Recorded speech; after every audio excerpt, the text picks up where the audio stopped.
Dr. Becky Cooper. And thank you to the Honourable Member for Dumfriesshire, Clydesdale and Tweeddale for organising this debate. So much has been covered already in the previous speeches, so I don't want to reiterate or repeat unnecessarily, but I do just want to draw attention to some really key statistics around the fact that nutrition is such a core issue, both in the area of health, but also in the area of global security. So the stats that have already been cited but are worth citing again are that the World Food Programme says that in relation to global security, a 1% increase in food insecurity leads to a 2% increase in migration. And if we're thinking about stability and geopolitical stability and all the issues that we currently talk about, to see a 2% increase in migration because of a 1% increase in food insecurity, that really doesn't make any sense in this world today. We really need to do everything we can to mitigate against that.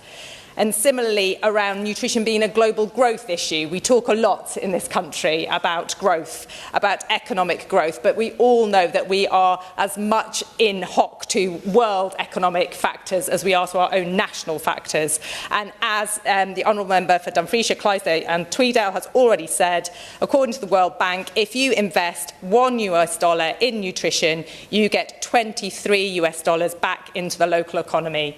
By any accounts, with any economist, that is surely a no-brainer. So my particular interest in this is because I'm a public health consultant. So prior to my days in this place, I worked in an NGO that has already been named, World Vision, along with the Minister who's sitting there today. So we have been in this field for quite a long time, as have many of the honourable members sitting here. And we have seen the same conversations come up again and again with regards to nutrition.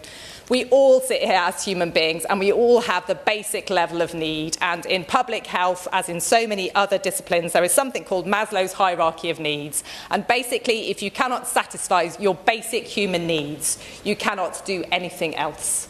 So if you are hungry, if your children are hungry, all the other things that we aspire to for our communities, for the people that we live with, for our governance, for stability, for growth, none of those can be achieved if we are hungry and if our children are hungry.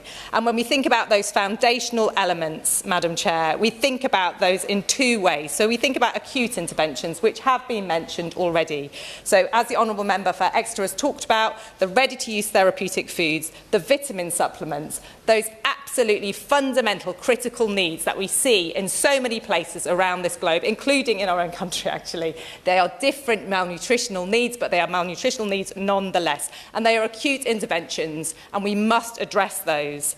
But alongside that, there is the longer-term nutritional stability, which is a global conversation as well as a UK conversation. How do we make sure that the food that we are able to grow on this planet is sustainably grown, has the right levels of nutrition, and is distributed equally across this planet? These are conversations that have been going on for many years, but this Nutritional for Growth conference in Paris is yet another opportunity for us to come together, bring together some people with excellent experience, and really see if we can push this conversation forward. It has been mentioned already by my honourable friend across there about maternal and child health. The first 1,000 days are critical. And in the Health and Social Care Select Committee at the moment, we are looking at the first 1,000 days, specifically in this country, but why we should only focus on this country is absolutely beyond me, because first 1,000 days, whether you live in this country or whether you live in other countries, we still need exactly the same things. Humans are humans wheresoever they and they should be. So a global initiative looking at the first 1,000 days, concentrating on good nutrition for mothers, good nutrition for babies, good nutrition for early days. It will significantly decrease childhood stunting, wasting and developmental delay. And again, going back to the things that we all want to see in our communities in terms of growth, thriving, safety, people doing well, that cannot happen if those basic tenets of nutrition are not in place. As again has previously been said, the UK has been a leader in this space for some years now, and I appreciate there has been a cut in the overseas development aid, but that does not mean that we cannot still demonstrate leadership in this space. as a responsible partner in this global health initiative, in our global safety, which has as much resonance for the people in this country as it does in other countries, we must make sure that we are prioritising the things that will truly make a difference to people's well-being and safety and stability. And therefore, in this conference that starts tomorrow, I ask respectfully that our ministers will go forward and lead in this space, that they will really prioritise nutrition for growth in terms of global health and security, and that they will continue in our proud history of global leadership in this area. Thank you.